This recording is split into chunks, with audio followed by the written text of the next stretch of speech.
We good to go. Yes, sir. Marcus Green, salute.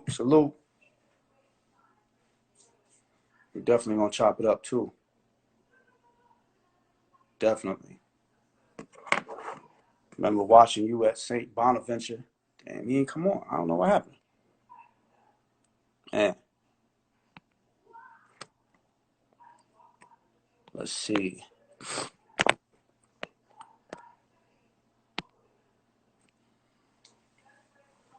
Definitely appreciate everyone on the check-in, man. Definitely. Again, yep. Rye. Yes, sir, to the end. Sean Bell, All-Star, salute. Hell of a coach. I say one of the best coaches in the damn, whatever you want to call it, city, state, tri-state area. Salute, man. Salute. Definitely. Thank you, bro. Yo. Salute. Salute to you, bro. What's going I on with you? appreciate it, man. Listen. Hey, man, it's a different day and time right now. Different day and time, man. Yes. Listen, well, look, man, first and foremost, man, on behalf of myself and my partner, my brother K. Jamal, and everybody on the check-in, man, we want to thank you in advance just for taking the time out of your precious schedule to chop it up with us, man. We appreciate you. We salute you. For those who may not know who we have the pleasure of kicking it with this evening, we have one of Boston, Massachusetts' finest, a certified former tough guard, former NCAA champion, former pro. We got Wayne Turner in the building. Yes, sir. Salute to you. Appreciate you. Appreciate it, bro. Appreciate it, man.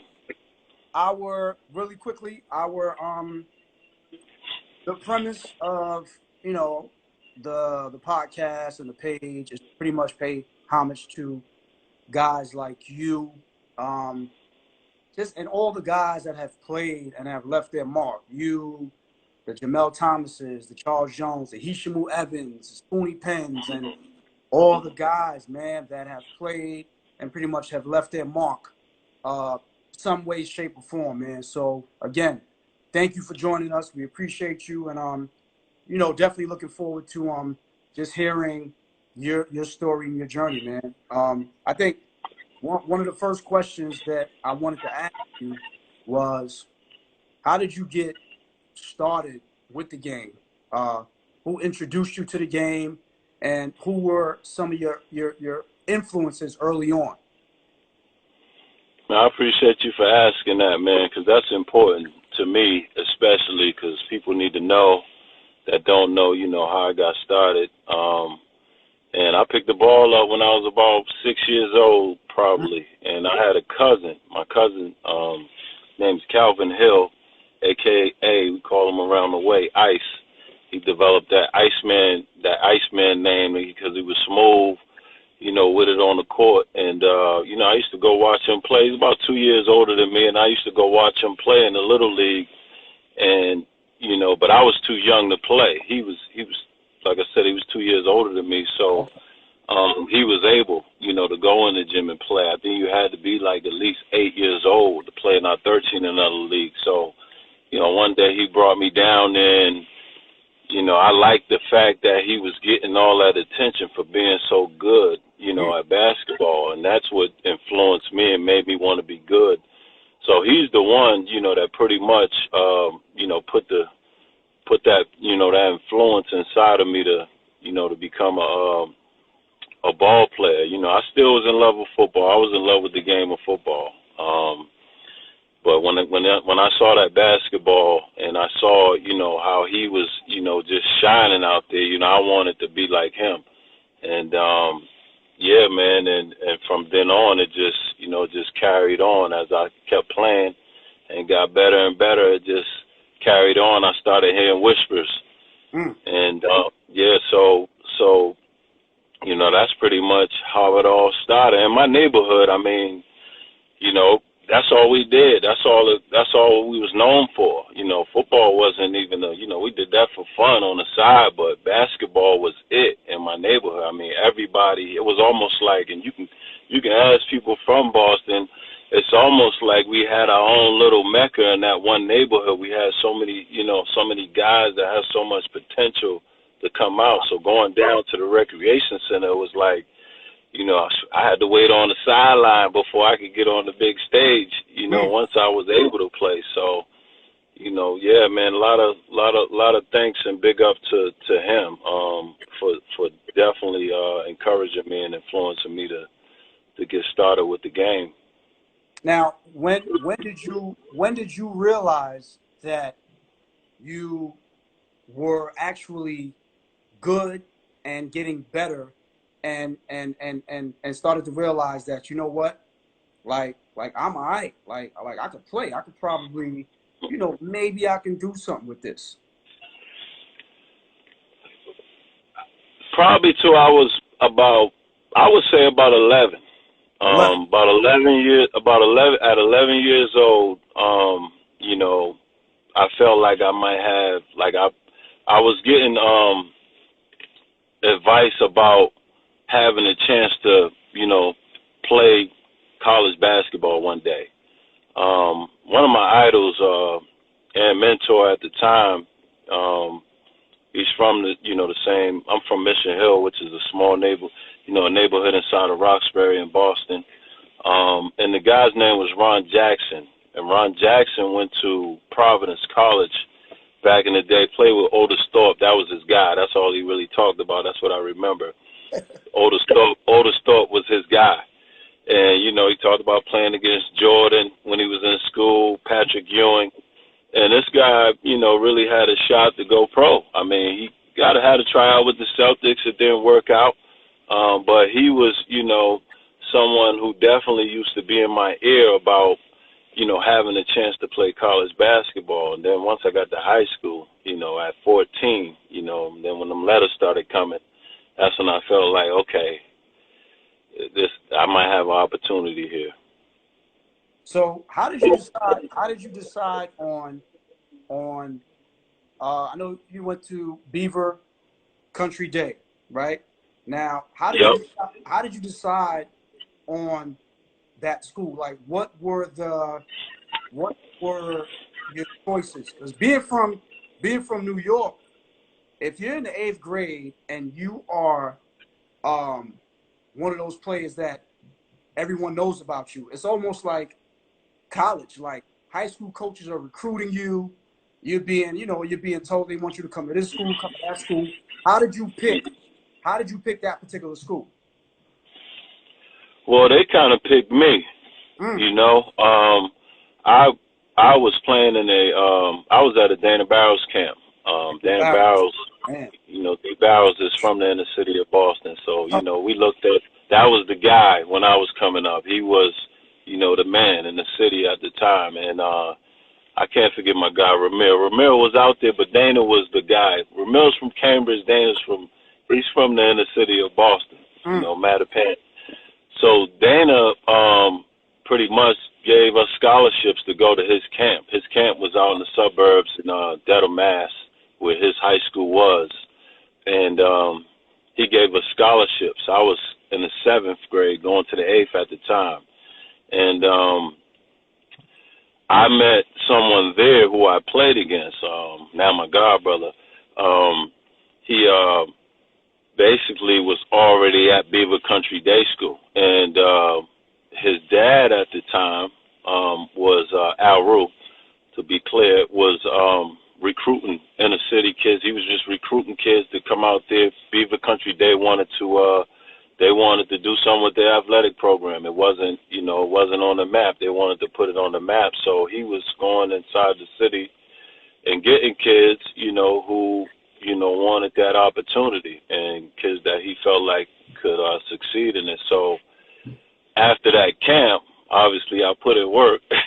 After that camp, he went and told his dad, hey, there's a kid in Mission Hill, that's where I'm from. Mission Hill.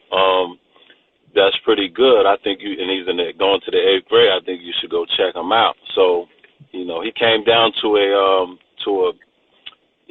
one of our games in the neighborhood. We had league in there. He came down. It was like a 16 under league. He came down, and right then and there, he was like, "Do you want to visit this school?" So, I took one visit, and that was pretty much it. And my main decision for going to Beaver Country Day was because it was already a private school. So at the time, when I was coming out, when we was coming out, it was Prop 48. So a lot of guys was having a Prop 48 and having a post-grad because they wasn't getting those core curricular, courses. So I didn't want to have that problem. That was a problem, that a lot of guys was having. I was trying to, jump the gun on that. Right. Exactly. So, and that's kind of what made the overall decision for me to go there, man. And it's probably, one of the best decisions I ever made, in my young life. Could you now have envisioned having the type of career you had there? Did you, and what were your expectations? Like, were you already confident enough knowing that I'm gonna go, I'm gonna get busy, and I'm going to eventually get a scholarship? Or was it something sort of like uncharted territories? Like, did you feel like, all right, I gotta feel my way around and see what it's about? Yeah, my first year was rough. I'm not going to sit here and, act like it was smooth. It definitely was rough. You take a kid out there in the city and bring him to the suburbs, around a lot of wealthy people, that's a different, that's a culture shock. That was a culture shock for me. So, I wasn't used to that. So immediately I wanted to transfer back to my other school. I was trying to get out, and, I still thank my godfather to this day for, telling me just wait till because I went in middle school. All the people I knew, the people I hung out with, they was already in high school.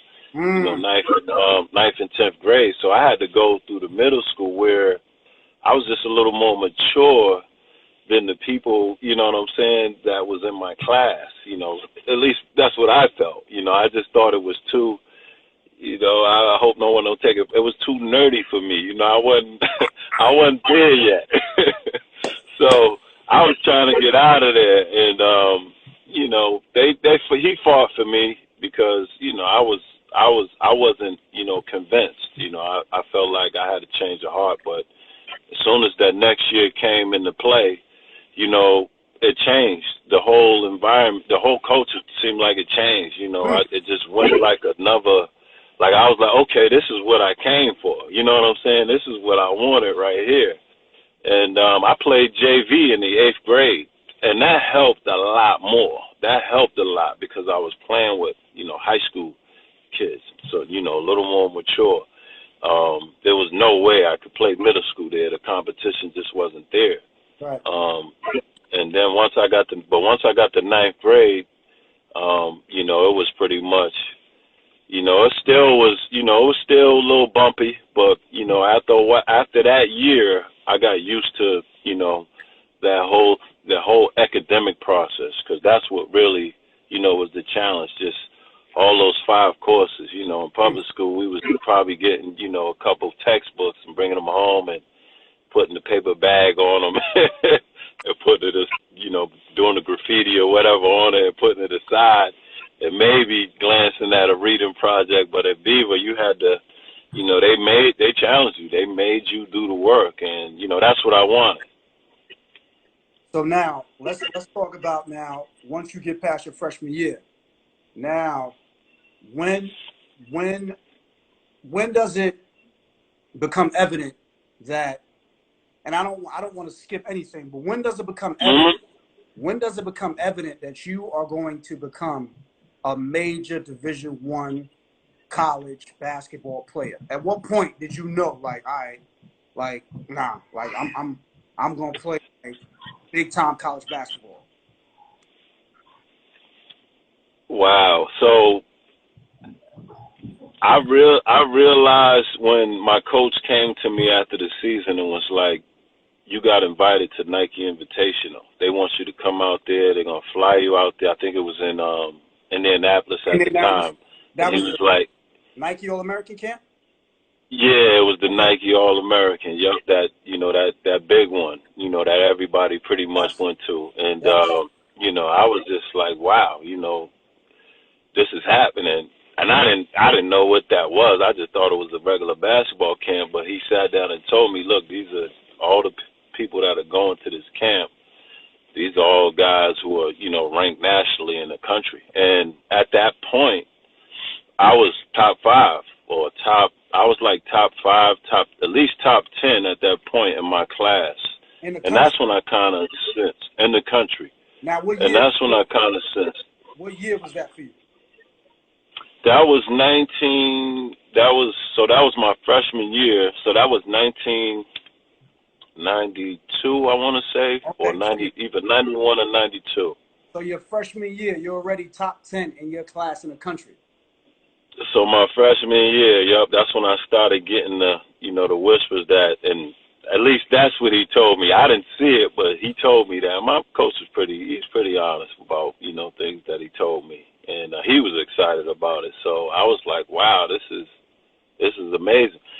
But I never made it to the camp. And that's another story. I never made it because I chose to go to a I think at the time it was a situation where you had to fly out there on your own.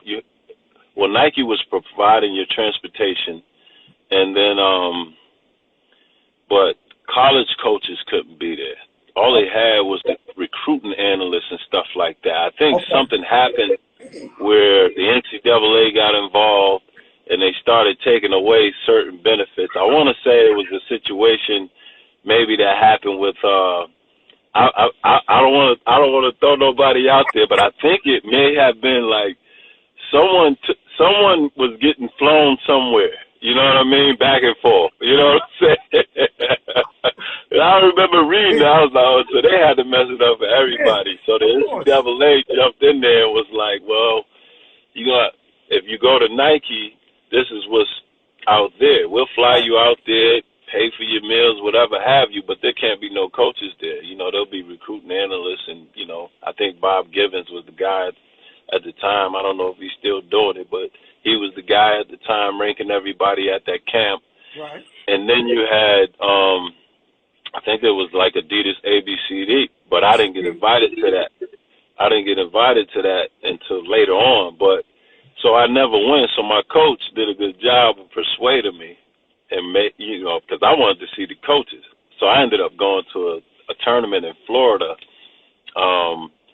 and playing in that. And that was, it was a big tournament. I forget the name. I want to say it was YOBA, but I don't remember the name. But it was in Jacksonville, Florida, big tournament, and it was lit. It was lit.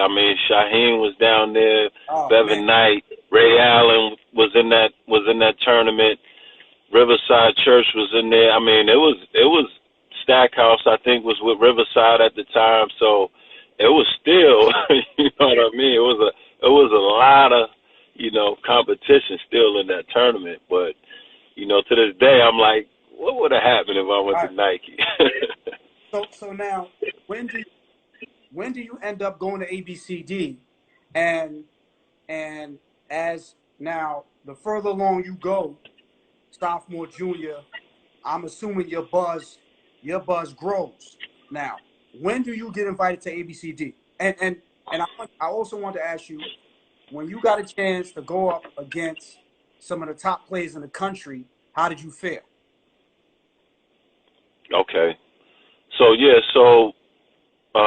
I was bouncing around I just bounced around with 2 AAU programs. There was an AAU program called Greater Boston, and then there was another one, BABC, Boston Amateur Basketball Club, which is still around to this day. I think Greater Boston faded away.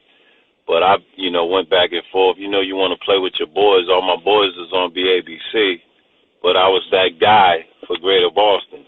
So, when I went to BABC, I was like, there's not enough balls at with BABC, especially with my guy Scooney Penn, Scooney. Chris Herron. Listen, we just chopped it up with Scooney like the other day, and he said the same Okay. thing. So it definitely wasn't enough balls to go around, you know. So I was like, you know what? Let me go back over here so I could keep, you know, continue to shine. 'Cause that's why I started. I started with them in the 8th grade, and when I did that, you know, my BABC AAU coach, he's well known. You know, everybody knows Leo. I don't know. I heard vibes. You know, he might have threw a little dirt on my name. You know, but you know it's all in the past. You know, we've made up. You know, hugged and made up. But so I dropped a little bit. You know, in the rankings, which I was disappointed about. I was very disappointed about that. And so I didn't go to camp that sophomore year. I ended up just playing in regular tournaments and stuff like that. I ended up at ABCD the summer of my junior year. Okay. And man, it was that camp right there is what basically put me right back in the mix. Because I had to face Stephon. I had to face Shaheem. You know, Eddie Shannon from Florida. Eddie Shannon. My guy, Eddie Shannon. Tough. Eddie Shannon was tough. I had to face Kobe. R.I.P. to the King. I had to face Kobe. I had to face Paul Pierce. You know, so and I'm gonna throw it out there. Sham God said he had summer school. So I'm gonna just leave it at that when he came. At least that's what he said, because I asked him, where was you at today? Oh, I had summer school. So you were looking forward to matching up against Sham. Oh my gosh, Sham had that wickedest crossover. I was looking forward to it, but I wasn't looking forward to that because everybody was getting it. Hey, a part of me was like, all right, maybe it ain't meant to be. Yes, sir. He was, man, and that was the first time I even heard of Sham God was at ABCD. And everybody after that, everybody knew who Sham God was after that. You know, Chauncey was at the camp. I had to face him. You know, and I mean, that camp was unbelievable. I mean, I can go on and keep naming names. Sharif Abdul Rahim was at the camp. Robert Tractor Trailer was the best player at the camp. Rest in peace. He was the best player. He was the best player at the camp. Let me tell you what he had to deal with, why he wasn't able to receive the reward. This is why he wasn't able to receive the reward, because at the time, Michigan, the state of Michigan, NCAA rules, I don't know what it was. He wasn't allowed to accept any awards. So they just was able to just rank him. You know, he couldn't go home with a plaque or nothing like that, but Tractor Trailer was all that in a bag of chips, man. That was the first big guy that I saw move like he moved, and just, I mean, he was just a beast, man. He was unstoppable. Tim Thomas was crazy at the camp at the time. He was crazy. That was the first time I saw him. I was like, this kid can't be. At the time, he was like a sophomore. I was like, he can't be a sophomore. There's no way. He looked like a grown man out there. Yo, you know what? The thing that was so crazy was that, again, I don't want to fast forward, but your senior year was my sophomore year in high school. And just that class alone, like all the players you named were in that class. That's the crazy part. And then, you know, we'll get to that, but eventually you played the McDonald's All-American game, and just the guys that were in that class. Have you ever seen another class as talented? Now, there are a couple classes that were talented, but do you think that class is going to go down as one of the most talented classes of all time? Oh, it's an argument all the time. You know, I get these 94 guys. Yeah, yeah. 94 always speaking up. So, and I'm like, okay, go ahead. 94. Name for name. That was Felipe and them. 94. That was Philippe and them. Yup, Antoine Philippe, Walker. Twan Walker, exactly. Kareem Reed. That was all exactly. That was all them. So I always get those whispers. Put it, get the game. We used to say, get the game going. So we go name. I go name for name, and then as soon as I get the Vince, Oh man. they be like, all right, you got that. But people don't even realize KG was in your class too. KG was the number one player. He was number one. Number one. And I didn't even hear about KG until junior year. That year I was like, where did he come from? Where did this guy come from? I mean, he came out of nowhere. So now when you go to ABCD, you perform the way that you do. What does that do? I mean, you're already confident. You're already one of the top players in the country at your position. What did that do to you and for your confidence? Oh man, it definitely gave me so much confidence. I mean, I was always still am a humble guy. I never bragged. I wasn't the trash talk guy unless you started. You know what I mean? Then I talk trash on the court, but man, I just felt so proud of myself, and the doubts left because I was like doubting myself, like, am I as good as, these guys, that's, up there on that level, Right. The Ron Mercers, and the Stephs and them. I didn't even get to my roommate, Ron Mercer, but, I used to always see them up there, after my freshman year, I saw them up there. And then I was down here, and I'm like, man, in the 20s somewhere, and I'm like, man, I know I got to get back up there. So after that camp, I want to believe the magazine was called Hoop Scoop, and they had the rankings came out, and it was like,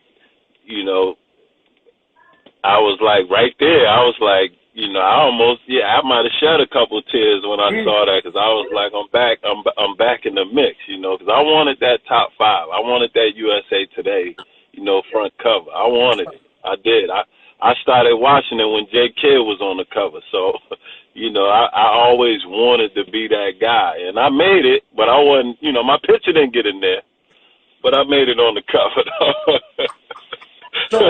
So now, as far as the recruiting process for you, when did the recruiting process pick up, and how did you decide on Kentucky University? So that picked up like right around my junior year. It was like crazy. I remember one day, because I was just getting little letters here and there in my mailbox, my freshman, sophomore year. Then my junior year, my coach was like, come to my office.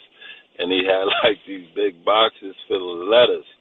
And he was like, I didn't want to give them to you all at once, but they come in and they're flowing in. And, I can't, he was like, it's taking up space in my office. So here you go.